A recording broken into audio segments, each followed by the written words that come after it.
Hello welcome back to my channel. അപ്പോൾ ഇന്ന് നല്ലൊരു പാലപ്പത്തിൻ്റെ റെസിപ്പിയാണ് കാണിക്കുന്നത്. വളരെ ഈസി ആയിട്ട് എല്ലാവർക്കും തയ്യാറാക്കിയെടുക്കാൻ പറ്റിയ നല്ല പഞ്ഞി പോലത്തെ സോഫ്റ്റ് ആയിട്ടുള്ളൊരു പാലപ്പമാണ്. തുടക്കക്കാർക്ക് വരെ വളരെ ഈസി ആയിട്ട് തയ്യാറാക്കിയെടുക്കാൻ പറ്റും കേട്ടോ. ഈ വീഡിയോയിൽ കാണിച്ച അതുപോലെ തന്നെ ചെയ്തിട്ടുണ്ടെങ്കിൽ നല്ല പെർഫെക്റ്റ് ആയിട്ടുള്ള പാലപ്പം തന്നെ കിട്ടും. അപ്പോൾ നമുക്ക് ഇതെങ്ങനെയാണ് തയ്യാറാക്കുന്നതെന്ന് കണ്ടു നോക്കാം. അപ്പോൾ അതിന് വേണ്ടിയിട്ട് ഞാനിവിടെ ഒരു 2 കപ്പ് പച്ചരി എടുത്തിട്ടുണ്ട്. നമ്മൾ സാധാരണ ബ്രേക്ക്ഫാസ്റ്റൊക്കെ തയ്യാറാക്കി എടുക്കുന്ന പച്ചരിയാണ്. ഇത് റേഷൻ കടയിൽ നിന്ന് വാങ്ങിച്ചിട്ടുള്ള ആ ഒരു പച്ചരിയാണ് കേട്ടോ.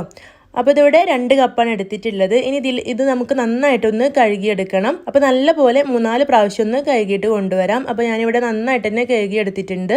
നമ്മളിത് കുതിർത്ത ശേഷം കഴുകുന്നില്ല, അതുകൊണ്ട് ഈ ഒരു സമയത്ത് തന്നെ നന്നായിട്ട് കഴുകണം കേട്ടോ. ഇനി ഇതിലേക്ക് നമുക്ക് തേങ്ങ ചിരവിയത് ചേർത്ത് കൊടുക്കാം. അപ്പോൾ ഞാനിവിടെ ഒരു മീഡിയം സൈസിലുള്ള തേങ്ങയുടെ പകുതി എടുത്തിട്ടുണ്ട്. അരമുറി തേങ്ങ ചിരവിയതാണ് കേട്ടോ ഇത്. അപ്പോൾ അതും കൂടെ ഈ ഒരു അരിയിലേക്ക് ചേർത്ത് കൊടുത്തിട്ടുണ്ട്. ഇനി നമുക്കിതിലേക്ക് വേണ്ടത് ചോറാണ്. അപ്പോൾ ഒരു 1/4 കപ്പിന് മുകളിലായിട്ട്, 1/2 കപ്പ് വേണ്ട, ഒരു 1/4 കപ്പിന് മുകളിലായിട്ട് അത്രയും മതിയാവും കേട്ടോ ചോറ്. അപ്പോൾ ഞാനിവിടെ മട്ടരിയുടെ ചോറാണ് എടുത്തിട്ടുള്ളത്. ഏതരിയുടെ ചോറാണെങ്കിലും അതും മതിയാവും കേട്ടോ. എന്നിട്ട് അതും കൂടെ ഇതിലേക്ക് ചേർത്ത് കൊടുത്തിട്ടുണ്ട്. ഇനി ഇതിലേക്ക് ചേർത്ത് കൊടുക്കുന്നത് ഈസ്റ്റാണ്. അപ്പോൾ ഞാനിവിടെ ഒരു 1/2 ടീസ്പൂൺ ഈസ്റ്റാണ് ചേർത്ത് കൊടുക്കുന്നത്. നല്ല ഫ്രഷ് ആയിട്ടുള്ള ഈസ്റ്റ് തന്നെ എടുക്കണം കേട്ടോ. ഈസ്റ്റ് പഴകിയതാണെങ്കിൽ നമുക്ക് നന്നായിട്ട് തന്നെ കിട്ടൂല. ഇനി നമുക്കിതിലേക്ക് പഞ്ചസാര ചേർത്ത് കൊടുക്കാം. അപ്പോൾ പാലപ്പം ചെറിയൊരു മധുരം ഉണ്ടാകുമ്പോൾ നല്ല ടേസ്റ്റ് ആണ്. അപ്പോൾ ഞാനിവിടെ 2 ടേബിൾ സ്പൂൺ പഞ്ചസാര കൂടെ ചേർത്ത് കൊടുത്തിട്ടുണ്ട്. ഇനി നമുക്കിതിലേക്ക് വെള്ളം ഒഴിച്ചു കൊടുക്കണം. അപ്പോൾ ഈ ഒരു അരിയും ഈ ഒരു ചോറും തേങ്ങ എല്ലാം കൂടെ മുങ്ങിക്കിടക്കാൻ ആവശ്യമായിട്ടുള്ള വെള്ളം മാത്രം മതിയാവും. അപ്പോൾ ഈ ഒരു അരിയൊക്കെ കുതിർന്ന് കിട്ടാൻ ആവശ്യമായിട്ട് ഈ ഒരു അരിയുടെയൊക്കെ മുകളിലായിട്ട് വെള്ളം ചേർത്ത് കൊടുത്തിട്ടുണ്ട്. എന്നിട്ട് നന്നായിട്ടൊന്ന് മിക്സ് ചെയ്തെടുക്കാം. അപ്പോൾ വെള്ളം കൂടി പോകരുത് കേട്ടോ. നമ്മൾ ഈ ഒരു വെള്ളം ഉപയോഗിച്ചിട്ടാണ് ഇത് അരച്ചെടുക്കാൻ പോകുന്നത്. അപ്പോൾ ഒരുപാട് കൂടിയിട്ടുണ്ടെങ്കിൽ മാവ് ലൂസായി പോവും. അപ്പോൾ ഇനി നമുക്കിത് അടച്ചു വെക്കാം. നമ്മൾ ഈ ഒരു പാലപ്പത്തിൻ്റെ അരിയും ഇതെല്ലാം കൂടെ ഒരുമിച്ച് കുതിർക്കാൻ വെച്ചത് രാത്രിയാണ് കേട്ടോ ചെയ്യേണ്ടത്.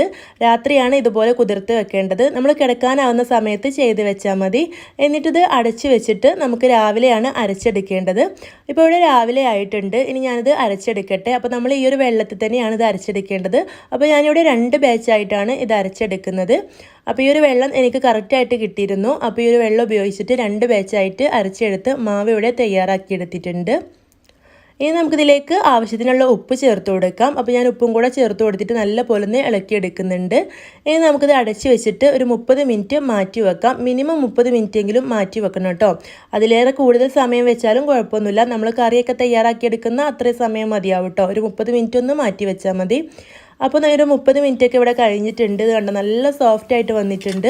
ഒരുപാട് പതഞ്ഞ് പൊങ്ങി അങ്ങോട്ട് മുകളിലേക്ക് പോകുന്നില്ല. എന്നാലും നല്ല സോഫ്റ്റ് ആയിട്ട് ഈ ഒരു മാവ് കിട്ടും. നമ്മൾ 30 മിനിറ്റ് അല്ലേ വെക്കുന്നുള്ളൂ. അപ്പോൾ ഞാനിവിടെ പാലപ്പച്ചട്ടി ചൂടായിട്ട് മാവ് ഒഴിച്ചു കൊടുത്തിട്ട് ചുട്ടെടുക്കുന്നുണ്ട്.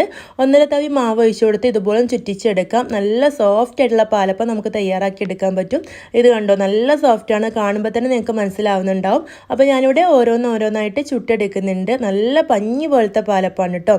എന്തായാലും നിങ്ങൾ ട്രൈ ചെയ്ത് നോക്കണം. നിങ്ങൾക്ക് ഈ ഒരു വീഡിയോ ഇഷ്ടമായിട്ടുണ്ടെങ്കിൽ മറക്കാതെ ലൈക്ക് ചെയ്യണം. റെസിപ്പി ഇഷ്ടമായിട്ടുണ്ടെങ്കിൽ ഫ്രണ്ട്സിനും റിലേറ്റീവ്സിനും ഒക്കെ ഒന്ന് ഷെയർ ചെയ്ത് കൊടുക്കണം കേട്ടോ. ചാനൽ സബ്സ്ക്രൈബ് ചെയ്യാത്ത കൂട്ടുകാരാണെങ്കിൽ ഒന്ന് സബ്സ്ക്രൈബും കൂടെ ചെയ്തിട്ട് സപ്പോർട്ട് ചെയ്യുക. ഇനിയും ഇതുപോലുള്ള നല്ല നല്ല വീഡിയോസുമായിട്ട് നമുക്ക് വീണ്ടും കാണാം. താങ്ക്